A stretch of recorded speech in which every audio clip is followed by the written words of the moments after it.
नमस्तोभ्यम हर हर महादेव दोस्तों।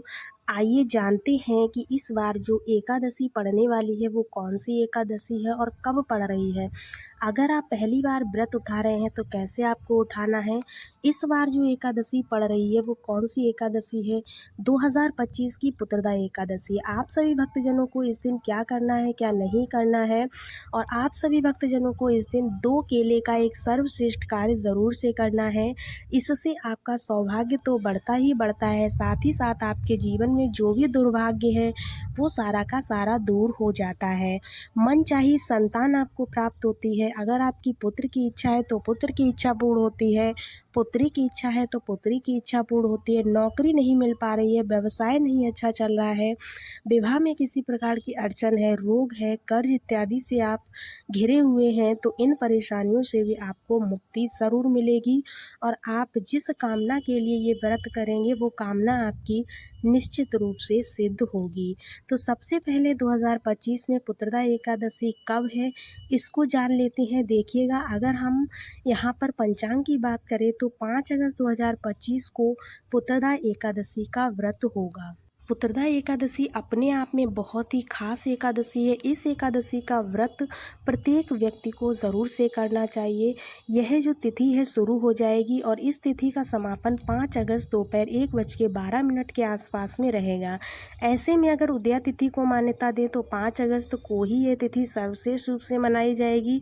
इस दिन जो है अपने आप में कई तरह के दुर्लभ और श्रेष्ठ संयोग हो रहे हैं जो कि इस दिन को सबसे ज़्यादा श्रेष्ठ बना रहे हैं। आप सभी अगर पहली बार व्रत शुरू करना चाहते हैं तो सावन महीने की जो शुक्ल पक्ष है वह अति उत्तम है।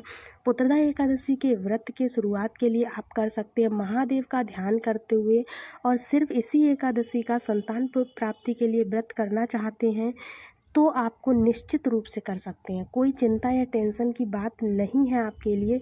सावन पुत्रदा एकादशी का पारण कब किया जाएगा तो इस चीज़ को भी नोट करते हुए चलिएगा। देखिएगा, 5 को व्रत करेंगे तो 6 अगस्त 2025 को आप इस व्रत को खोलेंगे। सुबह के 5:45 से 8:26 के आसपास आप अपने व्रत को खोलें और अपना जीवन सार्थक करें। आप सभी भक्तजनों को इस दिन कौन कौन से कार्य करने हैं उपाय नियम के तहत बहुत ही ध्यान से सुनिएगा। आपको क्या क्या चीज़ें इस व्रत में लेनी है, किन वस्तुओं को आपको नहीं लेना है, ठीक है ना। सबसे पहली चीज़ आपको सबसे आसानी से मिल जाने वाले हैं केले। आपको केले लेने हैं। आपको क्या करना है, इनको लेकर आइए। इस दिन मंगलवार की तिथि है, बहुत अच्छा दिन है। 4 तारीख को सोमवार का दिन रहेगा। आप सभी को सुंदर भाव सच्चे मन से श्रेष्ठ रूप से जल्दी उठना है। पीले रंग के कपड़ों का चयन करना है। एक दरवाज़ा अपने घर के द्वार पर दाहिने हाथ की तरफ एक दीपक वहाँ पर लगाएं। सभी देवी देवता हमारे घर पर आए एक दिन पहले तुलसी पत्र आपको तोड़कर रख लेना है, क्योंकि एकादशी वाले दिन आपको तुलसी पत्र को छूना भी नहीं है, तोड़ना तो बहुत दूर की बात है। बस आप उनको भगवान को समर्पित कर सकते हो लेकिन तोड़ नहीं सकते हो। तुलसी में जल जो है एकादशी के दिन नहीं दिया जाएगा और चावल का स्पर्श भी नहीं किया जाता है। इस बात का आपको विशेष ध्यान रखना है। जब पूजा करेंगे तो तिल का प्रयोग कर सकते हैं या अन्य कोई अनाज ले सकते हैं, लेकिन आप ध्यान रखें कि चावल को नहीं छूना है। आपको जल्दी उठना है। एक गुरु जी का श्रेष्ठ उपाय इस दिन आप संतान प्राप्ति के लिए कर सकते हैं। गुरु जी कहते हैं आप शिव मंदिर में जाएं, इस दिन व्रत ज़रूर करें, संभव हो सके तो करें। अगर संभव नहीं है तो कोई ऐसी ज़रूरी नहीं है, लेकिन व्रत कर लें तो बहुत अच्छी बात है। आपको क्या करना है, फलाहार वगैरह खाकर रहना है। उपाय करने में कोई दोष नहीं है। जिसके पुत्र प्राप्ति नहीं हो रही है तो 2 दीपक अपनी पूजा की थाली में रखें पहले उपाय के लिए। दूसरा केले वाला उपाय भी सुनते हुए जाइएगा। 2 दीपक आपको अपनी पूजा की थाली में रखने हैं और 2-4 बेलपत्र भी आपको पूजा की थाली में रखनी है, और साथ ही साथ खीर की छोटी सी कटोरी एक जो है रखनी है। और आप सभी खीर के साथ साथ एक घी की कटोरी भी उस थाली में रखिएगा। घी की कटोरी गौ माता के घी की हो। खीर की कटोरी पूजा की थाली में रखें। एक जल का लोटा कच्चा दूध ले जाकर के आप संभव हो तो मंदिर चले जाइए, नहीं तो एक व्यक्ति जाए तो भी पर्याप्त है। अगर सब लोग जा सकते हैं तो बहुत अच्छी बात है। करना क्या है, आपको सारी पूजा पाठ बहुत अच्छे से कर लेना है। उसके बाद में कच्चा दूध भी चढ़ा देना है। उसके बाद आप सभी महादेव को एक खीर जो आप लेकर गए उसका भोग लगाएंगे। एक घी का दिया जो है आपको उनके समक्ष लगाना है। चावल की खीर ना हो, इस बात का विशेष ध्यान रखें। आपको उस दिन किसी और चीज़ की खीर आप बना सकते हैं, साबूदाना खीर है या फिर आप मेवे की खीर बना सकते हैं या फिर आप मखाने की खीर बना सकते हैं, लेकिन आप चावल की खीर नहीं बनाएंगे। ये चीज़ आपको विशेष ध्यान रखनी है, ठीक है ना दोस्तों।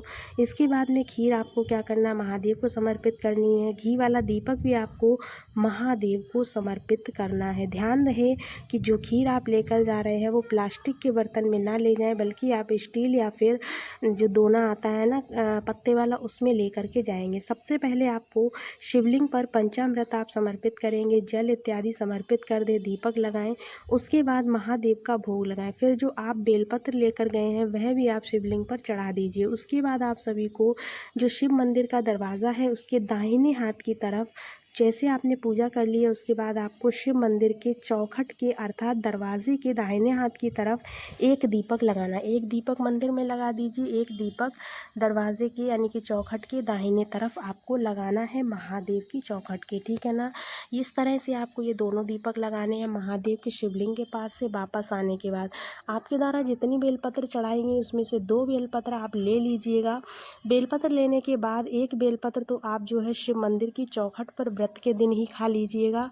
खा लेने के बाद दूसरा जो बेलपत्र है उसे अपने घर लेकर आइए और अपने पति या संतान जिसकी भी कामना के तहत आप कर रहे हैं उसको खिला दीजिए। ध्यान रहे एकादशी पर आपको कोई भी संबंध नहीं बनाना है, भले ही व्रत करें या ना करें, द्वादशी को छोड़कर उसके बाद कभी भी आप प्रयास करें। इसके साथ साथ आप सभी भूल चूक के लिए क्षमा मांगें। पति अगर दूर है तो इस बेलपत्र को आप अपने पास छुपा कर रख लीजिए किसी किताब में या मंदिर में। जब आपके पति आपके पास आए तो आप उनको खिला सकते हैं, ठीक है ना। तो ये उपाय बहुत ही सिंपल है, ज़रूर से कीजिएगा और भगवान भोलेनाथ से प्रार्थना कीजिए कि मुझे संतान सुख मिले। ऐसी प्रार्थना करते हुए आप उन्हें खिला दें तो निश्चित रूप से संतान कामना आपकी सिद्ध हो जाती है। इसके साथ साथ आप जो है एक विशेष उपाय कर सकते हैं। दूसरा उपाय भी बहुत सिद्ध है, श्रेष्ठ है। आपको बेलपत्र पेड़ की जड़ में कच्चा दूध जल चढ़ाकर दीपक ज़रूर लगाना चाहिए। बेलपत्र पेड़ के नीचे कच्चा दूध और जल चढ़ाकर दीपक लगाने से सभी कामना स्वतः ही सिद्ध हो जाती हैं। रोग कर्ज संकट पीड़ा आदि से मुक्ति मिल जाती है। करके देखिएगा, लाभ आपको मिलेगा ही मिलेगा। यह दिन बहुत ही श्रेष्ठ है। इस दिन अगर पति पत्नी दोनों मिलकर बेलपत्र का पौधा रोपित करते हैं तो भी अनंत गुना लाभ देखने को मिलता है। छोटा सा कार्य है, आप कीजिएगा, सुख तो आपको मिलेगा ही। सावन का महीना बहुत ही श्रेष्ठ है। यह पुत्रदा एकादशी सिर्फ साल में 2 बार आती है, एक सावन महीने में और एक पूस के महीने में। तो सावन महीने की सबसे श्रेष्ठ और उत्तम मानी जाती है। भाग्य की रेखाओं को प्रबल करने के लिए जल्दी उठकर आप भगवान का नाम जाप करें, शिवलिंग की पार्थिव पूजन करें, पार्थिव पूजन कर सकते हैं। श्री कृष्ण भगवान को उनके साथ विराजमान कर पूजा कर सकते हैं, दीप दान करें। साथ ही साथ आप श्री नारायण के स्वरूप में केले का भोग जरूर लगाएं। प्रसाद स्वरूप केले के भोग में आप तुलसी पत्र ज़रूर रखिएगा, तभी भगवान को यह प्रिय और श्रेष्ठ लगेगा। आप सभी को भगवान का ध्यान स्मरण करना है, ओम नमो भगवते वासुदेवाय कहते हुए जो है विशेष रूप से जो हमारे पास शंख होता है उसमें तुलसी पत्र रखकर श्री नारायण के विग्रह स्वरूप को स्नान कराना चाहिए। इस शंख से जो आपने दूध बेलपत्र जो श्री नारायण के स्वरूप को जो है समर्पित किया है उसे थोड़ा सा आप ग्रहण भी कर सकते हैं। साथ ही साथ जो केले आपने भगवान नारायण को समर्पित करने हैं प्रसाद रूप में, उनको आपको उन्हें प्रसाद रूप में दे देना है। उसके बाद सभी को प्रसाद के रूप में इसे मतलब बांट देना है। इससे आपके वंश में वृद्धि होगी।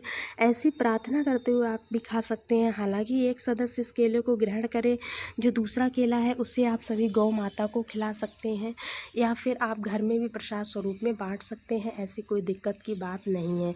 तो एकादशी के दिन अगर आप ये उपाय कर लेते हैं तो दोस्तों आपके घर में कोई भी दिक्कत कभी भी नहीं होने वाली है।